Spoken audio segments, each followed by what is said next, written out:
Today, the latest weapons, coupled with the fighting skill of the American soldier, stand ready, on the alert all over the world to defend this country, you, the American people, against aggression. This is The Big Picture, an official television report to the nation from the United States Army. Now, to show you part of the big picture, here is Sergeant Stuart Queen.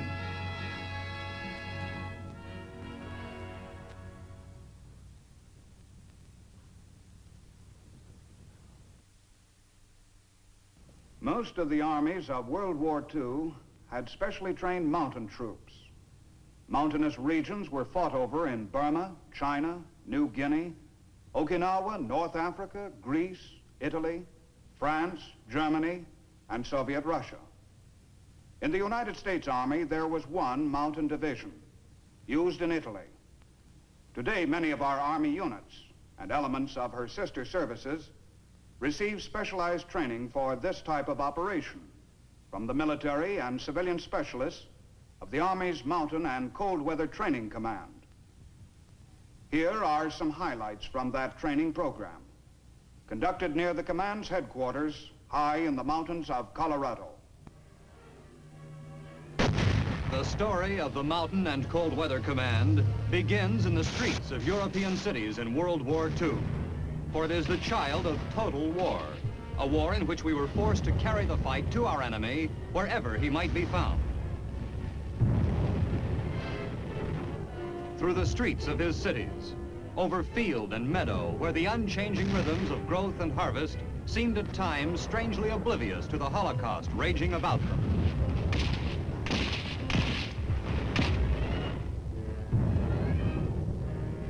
We fought in cold and snow, where to the unwary or the ill-equipped, death might come from no human enemy, but from a hostile nature.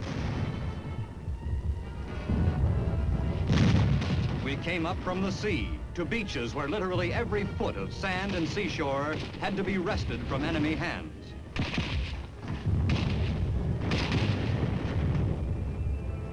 With our British and French allies, we carried the struggle across the desolate sand and rock of North African desert, where the watchwords were speed and mobility.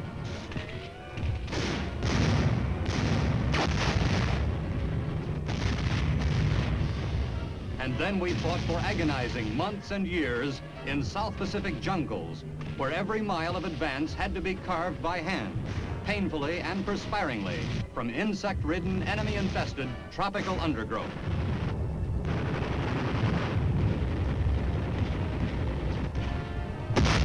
Finally, high in the mountains, from North Africa to New Guinea, we learned once and for all that any type of terrain, anywhere in the world, may become the scene of aggression which we must be prepared to repulse.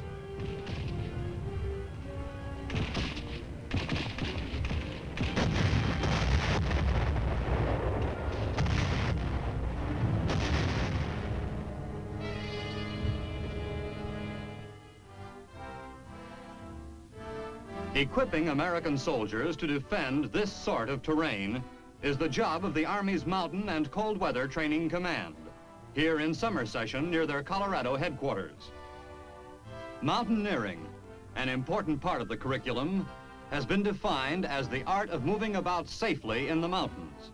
It is an art requiring knowledge and experience, but most important, it requires athletic ability coupled with intelligence and common sense. The rock climber must first select what seems to him the safest route up the mountain, and after the route has been selected, exercise both energy and skill to follow it to the top.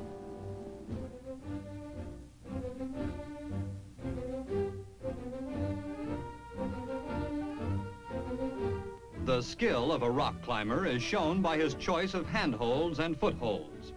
Over the centuries during which this art has been cultivated, dozens of different positions have been prescribed for the climber's feet, and as many grips for his hands. Handholds and footholds are as varied as the situations in which he may find himself. Here, a natural rock chimney formation is negotiated by the pressure of the climber's back and feet thrust against the walls.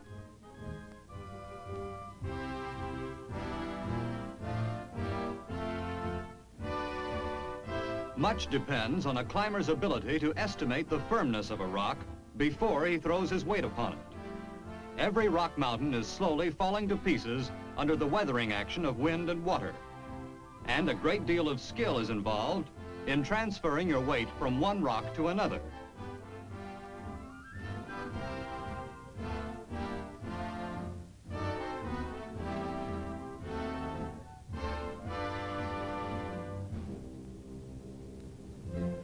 A sheer, nearly perpendicular rock face is the supreme test of any climber's skill.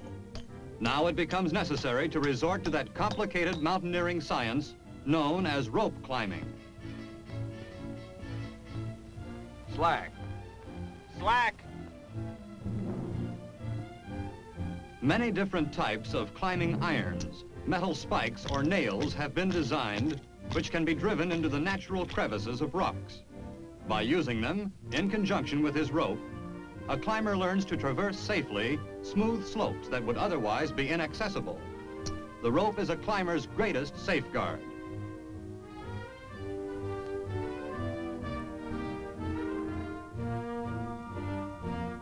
Climb. Climbing.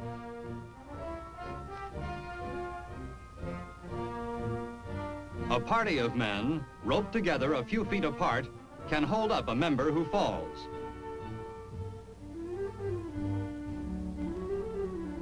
Only one man moves at a time, his partner or partners remaining firmly placed, ready for any emergency.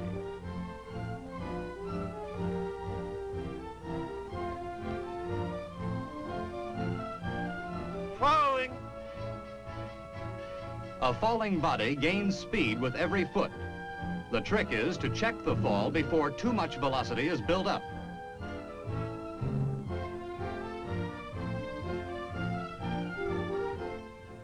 Two groups are making this climb by different routes.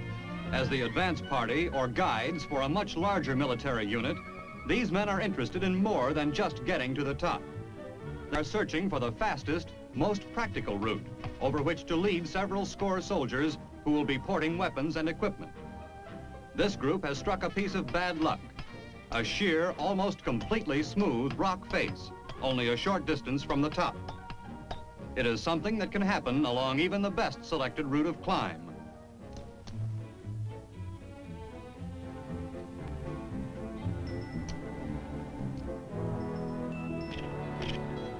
The climber resorts to a technique that is slow, but sure and safe.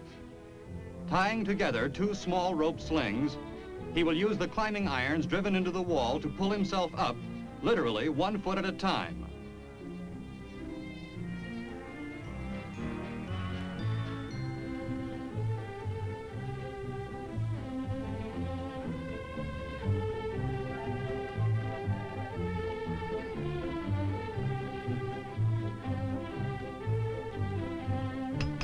This is one reason why, in mountain climbing, the top man is usually the man with the greatest skill and experience. Once he gets up, ascent for the others in his party will be comparatively easy.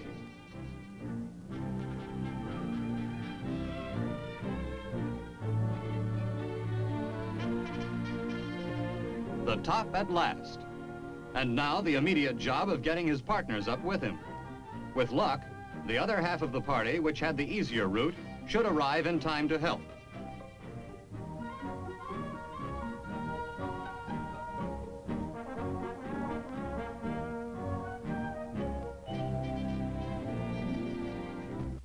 The dangers which the craft of mountain climbing has been developed to avoid are of two main kinds. The danger that the climber may fall, and the danger that something may fall on him. After the first man is up, the rope is a great safeguard to the others. But it must be used in such a way that it does not dislodge loose stones and start them tumbling down on the heads of those below. A single falling rock may not make a landslide, but it will feel like a landslide to the man underneath, and it could easily start a real one.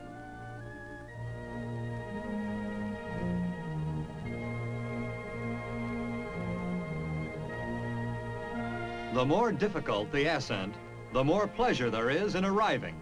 It's not Mount Everest, and others may have been here before you. but it's always a thrill to get to the top.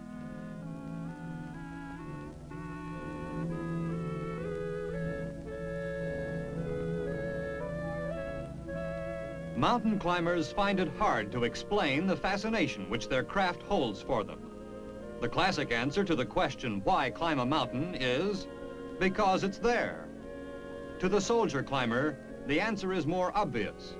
You climb the mountain because if you don't, someone else may. Someone intent on the destruction of your troops, your supply columns, or your cities in the valleys below. And in war, no enemy is finally defeated until you can seize and hold his terrain, particularly such natural rock fortresses as these.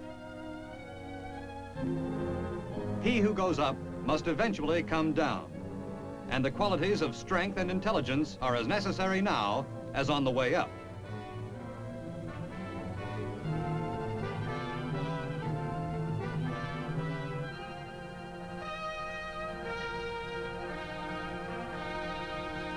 Descending is easier and faster.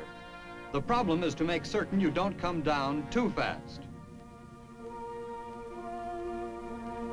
Going up a mountain, it is the first man who carries most responsibility, who takes the greater risks. Coming down, the situation is reversed. The burden now is on the last man, the only man who cannot rely on support from someone up above.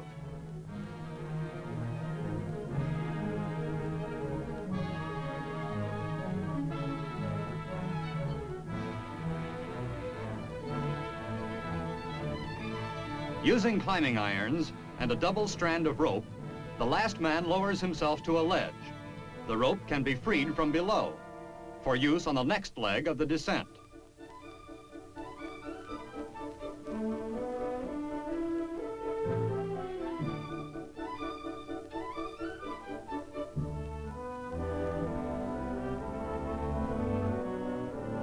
There is a traditional affinity between sailors and rope, sailors and Boy Scouts.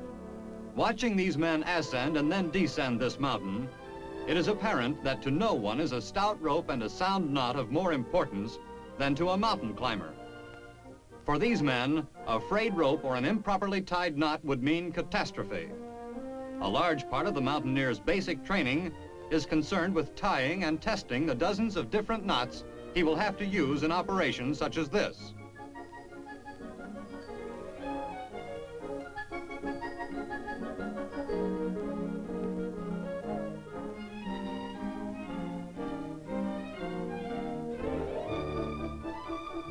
This small band of men belongs to the historic tradition of mountain guides, a tradition which began in the middle of the last century with the famed Alpine Guides of Switzerland. They are professional climbers with an expert's knowledge of rock and snow, which enables them not only to lead, but to assure the safety of those who follow them to their lofty destinations.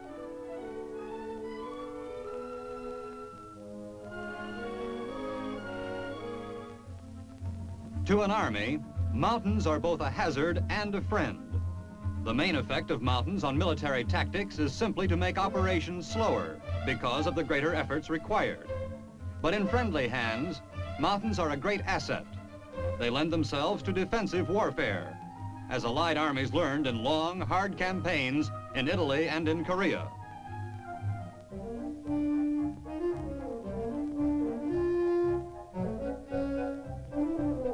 Equipment, men, and supplies of the United States Army are today able to move over the most formidable of terrain. The skills and techniques which make this possible are taught to an ever-growing number of Army personnel during the year-round training cycle of the Mountain and Cold Weather Command.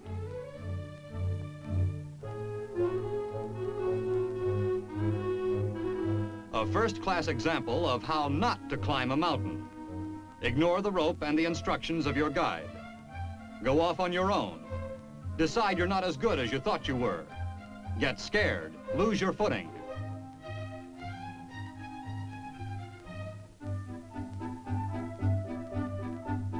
And start all over again.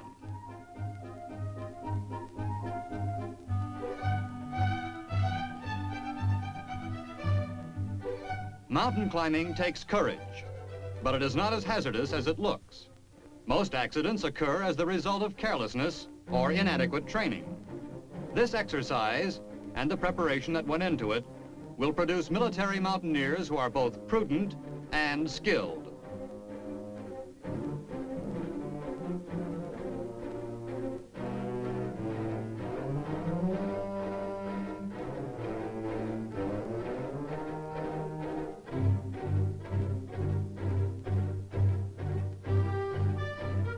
Under the competent supervision of the Mountain and Cold Weather Training Command, another Army unit is acquiring the kind of experience that pays off in fewer casualties and more efficient defense.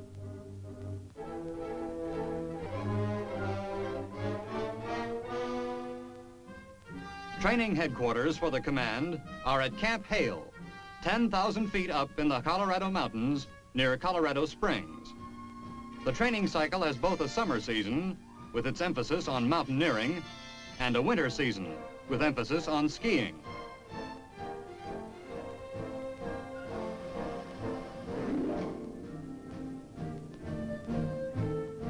Camp Hale has the two main requirements for mountain and cold weather training. Its altitude is high, and its winters cold. There's an art to chopping wood. This man hasn't quite mastered it, but he's learning. And in these cold Colorado winters, he'll get plenty of practice.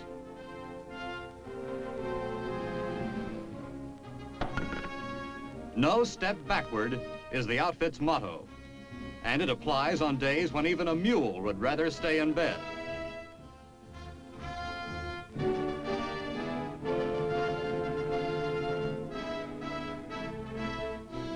Men arriving at Camp Hale may begin their training in any one of a number of ways, perhaps with a graphic demonstration of the value of the skills they are about to acquire.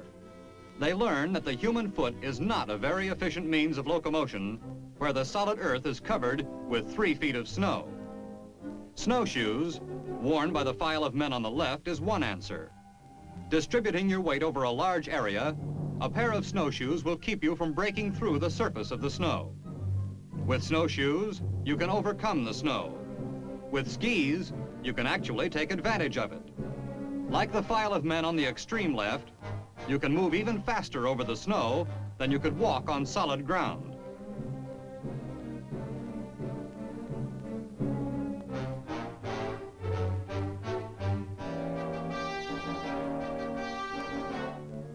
With this object lesson behind him, the trainee can be issued his skiing equipment with assurance that he'll appreciate it.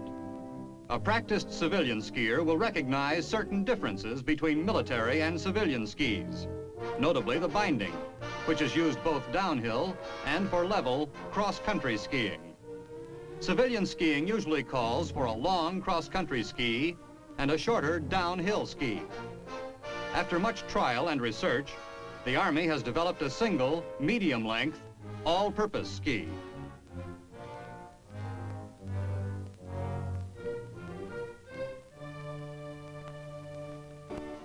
Such facts are of interest chiefly to the experts, however, and our typical Camp Hale trainee is far from being an expert. In fact, he is about to learn that the same sliding action which will later enable him to travel at great speed begins by making it hard to move at all. The problem here is the same as for children learning to roller skate, except that the skates, in this case, are 7 feet long. Of course, the snow is a little more accommodating than a concrete sidewalk. On the other hand, in snow, it is not always easy to get back on your feet again.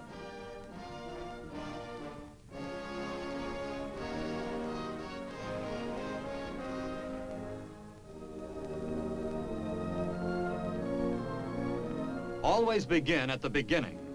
Clearly, what's called for here is some preliminary instruction in how to fall down and how to get up again.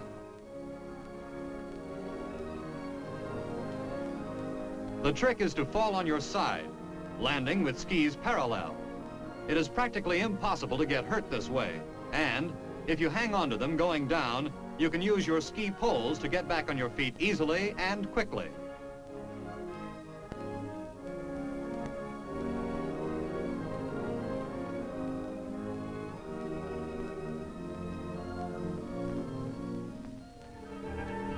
You learn faster than you expected, and in no time at all, you're snow plowing down a slope in the training area. This is a technique for reducing speed when coming downhill, a very valuable skill for the novice skier to have. Of course, there's always one sure way to slow yourself down.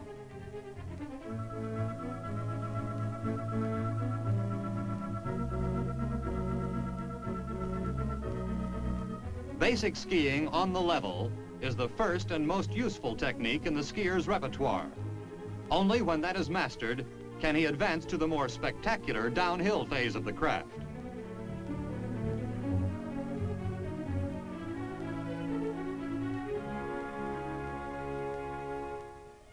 Good control of your skis and your body is required, even while taking advantage of free rides up the ski toe.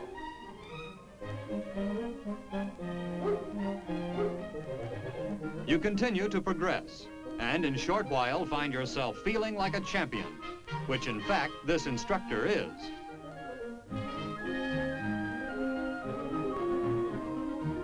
But even the best of us sometimes fall. You get better and better, only to have the instructor demonstrate that you still have a long way to go.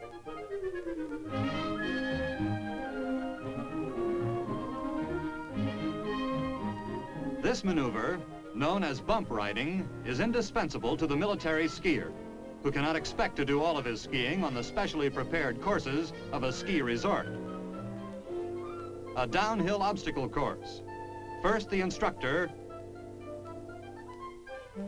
and now the students.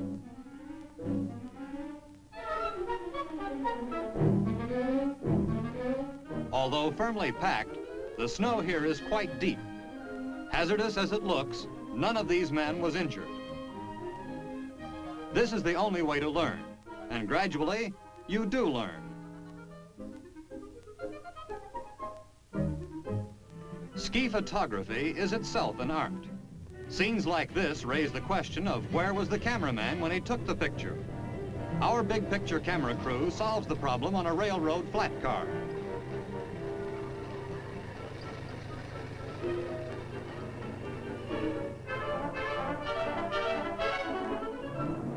And now comes a reminder that these are military skiers, mastering a sport that has military applications.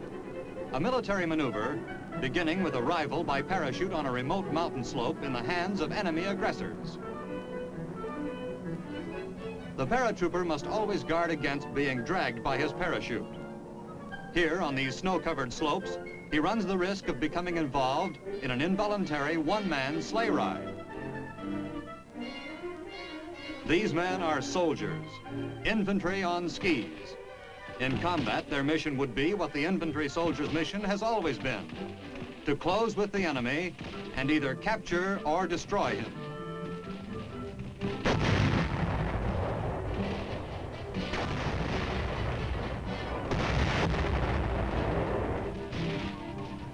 Long before arriving at Camp Hale, they underwent the basic training of an infantryman, itself a rigorous course of instruction.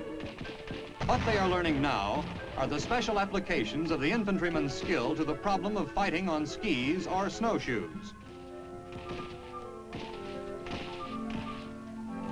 To a man with a rifle, skis may be either a handicap or an asset, depending on whether he knows what to do with them.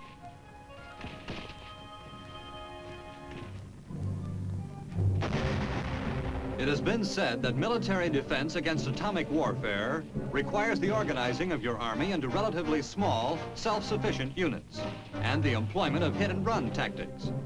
For that sort of operation, ski troops are already remarkably well qualified.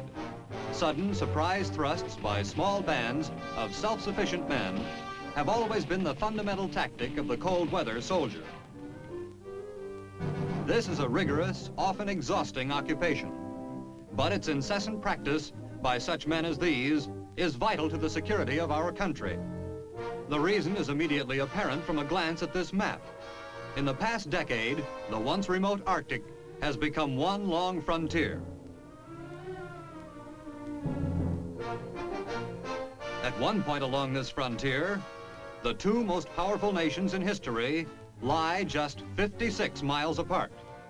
The Alaska of Klondike fame is today a gateway which must be guarded against unfriendly trespassers.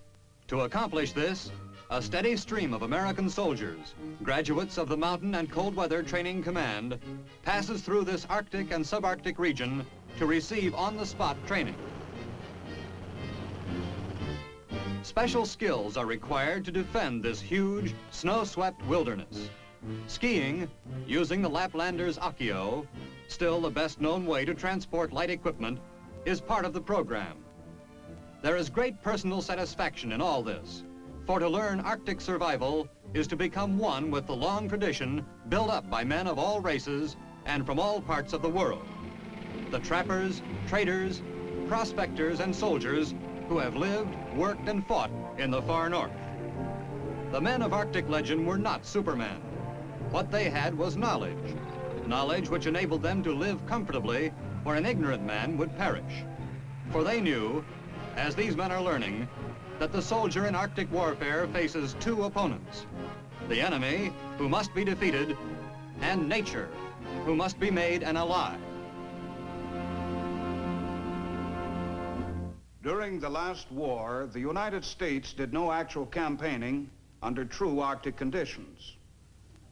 We learned from the experiences of others, however, that lack of proper training and equipment can cause many needless casualties, such as those suffered by the German forces in Russia in the winter of 1941-1942. The existence of the Mountain and Cold Weather Training Command is the Army's way of assuring that it will never happen to us. Now, this is Sergeant Stuart Queen, inviting you to be with us again next week for another look at your Army in action on The Big Picture. The Big Picture is a weekly television report to the nation on the activities of the Army at home and overseas. Produced by the Army Pictorial Center, presented by the United States Army in cooperation with this station. You too can be an important part of the big picture. You can proudly serve with the best equipped, the best trained, the best fighting team in the world today, the United States Army.